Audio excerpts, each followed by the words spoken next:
Okay. Good evening, everyone. We will get started in just a couple of minutes. We're going to wait for a few more people to join us.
Okay, well, why don't we get started?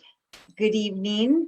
My name is Jerry Bonavia. I'm the Executive Director of WAVE Educational Fund, and I want to welcome you all here tonight. Before we jump into tonight's program, I want to share with you some great news we got today. For the past year, we have been urging Governor Evers to fund on the ground violence interruption and prevention programs. And today he announced that he will be directing $45 million from the American Rescue Plan Act toward those life-saving initiatives. So I want to thank all of our supporters who have taken actions over the last year to make this happen. And of course, we want to thank Governor Evers for taking this life-saving action. Tonight, though, we are going to be talking about a different topic. This past spring, President Biden nominated David Chipman to lead the Bureau of Alcohol, Tobacco, Firearms and Explosives, better known as the ATF.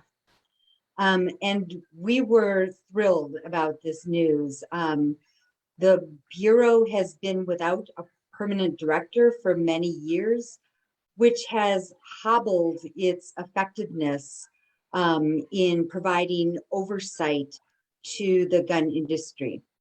And equally as important to us, we have known Mr. Chipman for many years. We know him as a friend, as a gun owner, and as someone who deeply cares about preventing gun violence. Most importantly, what made him a great candidate is that he had a 25-year career with the ATF. Unfortunately, the gun industry, which actually prefers that lack of oversight, worked in lockstep with the NRA and other pro-gun lobbying organizations and pushed back hard against this nomination. Ultimately, recognizing that he wouldn't get the votes needed for a Senate confirmation, President Biden withdrew the nomination a few weeks ago. So tonight, we're going to look at what happened, why it matters, and how this will affect what's going on in Wisconsin. To do so, we are joined by my coworker, Heidi Rose, by Jim Santel, the former U.S. Attorney for the Eastern District of Wisconsin, and Daryl Marin, the President and Chairman of Forward Latino. Luckily for us, both of these gentlemen are also members of the WAVE Educational Fund Board of Directors. So welcome all. And with that, I'm going to turn it over to Jim Santel. Jim? Jerry, I'm delighted to be with you and all of those watching, and of course with Daryl and Heidi. This is an incredibly important topic, and I'm so pleased to be a part of our presentation explaining to all of those who are watching why that is the case. So what is the ATF? What is the Bureau of Alcohol, Tobacco, Firearms, and Explosives? Well, it is a domestic law enforcement agency. And right now, and for the past many years, it's been a part of the United States Department of Justice, which is where I worked for about 30 years of my career and worked directly with agents of the ATF in investigating and prosecuting gun cases and related cases addressing the violence and other threats to our safety and security in this community. ATF has a number of very, very important responsibilities to ensure and promote that safety and security throughout our nation and also right here in Wisconsin. One of those, of course, is, as I indicated, to investigate and also to assist in the prosecution of federal offenses involving firearms, their use, their manufacture, possession of firearms, and also explosives, all those kinds of things that you see sometimes in the media. They happen in real life in the federal courts, and those investigations are supported and directed by the ATF.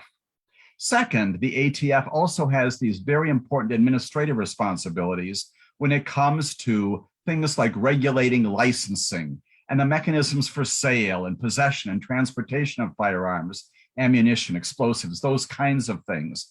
And while that is incredibly important, it joins in combination with the prosecution and the investigation piece in ensuring once again that if done effectively with proper leadership, our communities are safe and secure. All of that is at the core of the ATF mission. Many of you may know, for example, about Project Safe Neighborhood, which has been a part of the Department of Justice and the federal government generally for many, many years. ATF is at the core of that, doing not only this investigative work, also the licensing work, the oversight, the administrative piece, and also working to ensure that the community is safe in ways aside from investigation, prosecution, and licensing, truly being a part of the places where we live and work and go to school and have our being. And so the ATF function in this country in recent years has been incredibly important. A very small bit of history. The ATF actually has its roots going way back to the early 1900s. And at that time, it was a part of the Department of Treasury. It was a part of the Department of Treasury because that's sort of where the agents came from. Briefly, it went to the US Department of Justice, but it's been back there for a long period of time.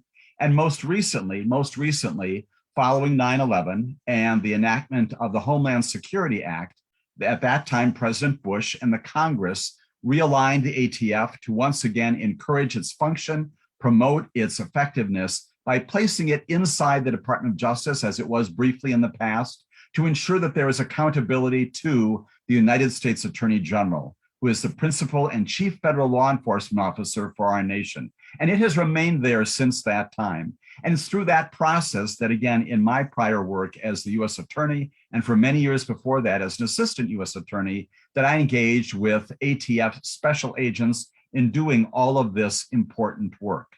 The significance of that work cannot be overstated in terms of keeping us all safe and secure.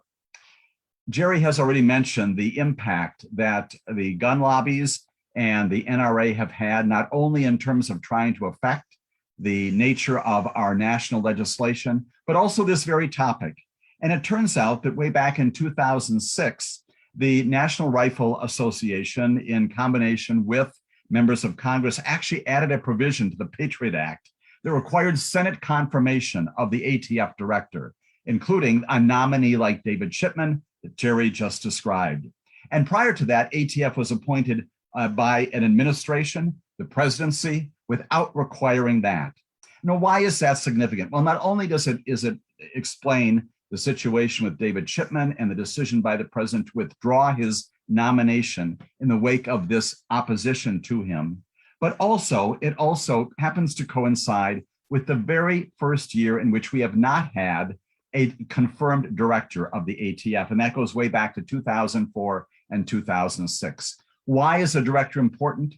A director is important because in addition to overseeing all this investigative work, assisting with the prosecutions, doing the Project Safe Neighborhood work, doing the licensing and the engagement with the community to ensure that our firearms are administered in an effective and safety focused way. In a Senate confirmed director also can define the mission, the purpose, and expand in important and significant ways what the ATF is doing with new innovative ways of doing all that work. While the ATF will continue to do its work without a confirmed Senate confirmed director, the presence of someone nominated by the President of the United States of America, confirmed by the Senate, has that gravitas, that capacity by virtue of that confirmation to do all those very important and yes, sometimes creative things to ensure once again that the ATF in combination with other law enforcement is working effectively from the very top to the very bottom of agents and others in places around the country. That's why this is so important. And that's why it's so critical that the president nominate someone very soon that can in fact be confirmed and will in fact be confirmed by the United States Senate. Now, I mentioned that during the course of my time as U.S. Attorney and Assistant U.S. Attorney, I worked closely with ATF agents and also with some of the leadership in Washington, D.C. and right here in Wisconsin, understanding the important role that a Senate-confirmed director and local directors of the ATF have in ensuring that we are safe and secure. Part of that involves working with task forces that are local, the local police, county sheriffs, others involved in law enforcement, the state system. And all of that brings me to my final point, which is that with a confirmed ATF director, that kind of coordination with law enforcement right here in the state of Wisconsin and the other states of our union is facilitated and promoted again in this very important and innovative and industrious way. And with that, I'm going to turn to my colleague, Daryl, who's going to talk with you more about that connection between Washington, D.C., the ATF, and the way that the ATF works right here in Wisconsin, and the impact that that has here, and the ways in which today, our work goes forward. Daryl? Jim, thank you so much for sharing that. So many people are familiar with the acronym ATF, but don't know the changes that have happened to the department. And it's always so important. I mean, the ATF is a large organization. And without proper leadership at the top, pushing the initiatives, pushing the Biden agenda, not a whole lot of innovation is going to take place. Not a whole lot of new programs are going to be implemented. So thank you so much for that, as well as for your service to Wisconsin and the country in your capacity of U.S. Attorney. So as Jim was mentioning, my name is Daryl Modine. I have the great honor of serving on the board of WAVE, and very appreciative of having that. I want to take a moment, though, to thank you. You're here spending your time this evening because you care about Wisconsin, you care about your loved ones. Whether perhaps you saw a news story that touched you, or you know somebody in your community who's been impacted by gun violence, or if you're a survivor or have lost a family member, you know the impact that gun violence has on every community. And while some would like you to think, or would like others to think, the issue is just one of urban areas, we know that's not the case. It impacts all Americans throughout our entire state and in fact, our country. Now, Jim was talking about what's happening in Washington, D.C., right? And the need to have this president go ahead and nominate someone for that post to lead ATF. But there's been some exciting news that's been happening here locally, in addition to the wonderful